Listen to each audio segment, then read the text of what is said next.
حسام حسن المصري هيلعب ازاي بكره؟ انيس بوجلبان بيفكر ازاي امام الاهلي؟ انا يعني شايف ان الماتش طبعا صعب جدا. يعني النادي الاهلي طبعا منتشي بعد الفوز المباراه اللي فاتت وتعطل بيراميدز، اصبح عنده دوافع كبيره جدا بالاهداف والاحتياجات بتاع الكابتن عماد النحاس، وان اصبح في استقرار زي ما كابتن احمد قال. يعني الاهلي لما بيخش التراك ده بيبقى الموضوع صعب على اي فرقه، والمصري للاسف الماتشات اللي فاتت الدنيا مش افضل حاجه، واصبح انيس بوجلبان مضغوط بشكل غير طبيعي بسبب المربع الذهبي. انت الهدف الرئيسي دلوقتي بالنسبه لك ان انت تتواجد في المربع الذهبي للمشاركه الافريقيه الموسم اللي جاي بعد خروجك من كل البطولات، واعتقد ان المربع مرتبط بشكل كبير في استمراره. فماتش طبعا صعب، هيعتمد على نفس الطريقه. تشكيل مصري هيلعب نفس الطريقه، هو بيلعب 3-2-4-1. عنده غيابات، ميدو جابر مؤثر جدا، دغموم مؤثر جدا بالنسبه له.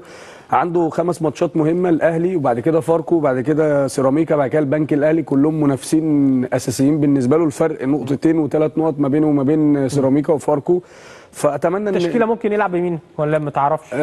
محمود جاد، باهر المحمدي وخالد صبحي ومحمد هاشم، احمد عيد وعمرو سعداوي، صمادو ومخلوف في وسط الملعب، ومعاهم محمود حماده، وهيشتغل بفخر الدين بن يوسف وصلاح محسن. هو يشتغل، ما هو ده المتاح بالنسبه له، يلعب 5-3-2. يعني هو ده المتاح بالنسبه له، لان طبعا النادي الاهلي يبقى عنده يعني الجزء الهجومي يبقى عنده فيه لعيبه كتير. الاهلي بكره يتاثر بعدم وجود جماهيره؟ اكيد طبعا. اكيد، بس برضو الروح عليت قوي بعد خساره بيراميدز، فالموضوع كل ما يقرب كل ما الروح بتعلى قوي. طيب عشان خلاص نزل دقيقه، مين بطل الدوري السنه دي؟ بيراميدز ولا الاهلي؟ لا يعني صعب ايه؟ صعب التوقع.